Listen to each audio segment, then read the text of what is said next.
আজকের ভিডিওটা একটু স্পেশাল, কারণ আজকে বানাবো আমের আচার আর তোমাদের সঙ্গে শেয়ার করব।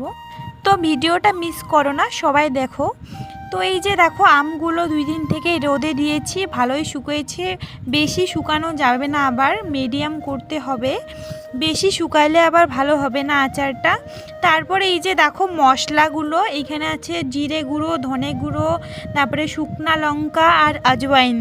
সিম্পলের মধ্যেই আচারটা করি, কিন্তু খেতে যে এতটা টেস্টি হয় যে বলার মতো না। তোমরা বাড়িতে অবশ্যই একবার ট্রাই করবে। সিম্পল মশলা, বেশি ক্ষতি করবে না, আর খেতেও অনেক টেস্টি, অনেক দিন থাকে। আমরা ধরে নাও 6 মাস রাখি, 6 মাস ধরে খাই। বেশি দিন রাখা হয় না, এতটাই টেস্টি হয়, তাড়াতাড়ি শেষ হয়ে যায়। তারপর এইদিকে তেলগুলো গরম করতে দিয়েছিলাম, তো এটা একটু ঠান্ডা হবে তারপর দিতে হবে। গরম গরম আবার দেওয়া যাবে না, যদি গরম গরম দাও তাহলে আবার আচারটা বেশি দিন থাকবে না, নষ্ট হয়ে যাবে। তারপর আমি লবণ দিয়ে দিচ্ছি, নিজের স্বাদ মতো লবণ দিতে হবে। কেউ লবণ বেশি খায়, কেউ আবার কম খায়।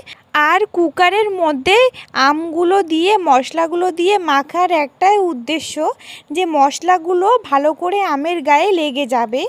তারপর লবণ দেওয়া হয়ে গেল আমার। এখন মশলাগুলো দেখো ভালো করে চটকে চটকে নিব, যাতে সবগুলো আমের মধ্যে মশলা পড়ে যায়। তারপর আমাদের তেলটা ঠান্ডা হয়ে গেছে, এখন তেলটা দিয়ে দিলাম আমের মধ্যে। আর কিছু তেল রাখতে হবে, মানে পরে যখন আচারটা বয়ামের মধ্যে ভরবো তখন আবার তেল দিতে হয়।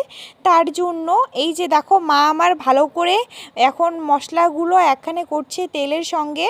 আর এটা তেল গরম করছি তোমার যখন আচারটা বয়ামের মধ্যে ভরবো তখন দেওয়ার জন্য, তখনও একটু তেল দিতে হয়। তো এই যে দেখো আমাদের সব কিছু একখানে মিক্স করা হয়ে গেছে, এখন বয়ামের মধ্যে ভরবো। কাচের বয়াম হলে অনেকটাই ভালো হয়। তো এখনকার দিনে তো কাচের বয়াম বেশি পাওয়া যায় না, সাধারণত প্লাস্টিকেরগুলোই পাওয়া যায়, তাই এইখানেই রাখা হচ্ছে। এই যে দেখো তারপর লাস্টে এই তেলটা ঠান্ডা হয়ে গেছে অনেকটা, এখন এইখানে ঢেলে দিব তেলটা।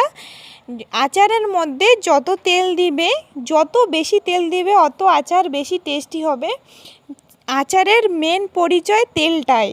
তো এই যে দেখো কত সুন্দর কালার চলে আসছে, দেখেই তো মনে হচ্ছে একটা খাবো, মানে মনে হচ্ছে এখনই খেয়ে শেষ করে দেব। এই যে দেখো পাশে আমার জন্য একটা রেখেছি, আমি এখন খেয়ে বলবো কেমন হয়েছে।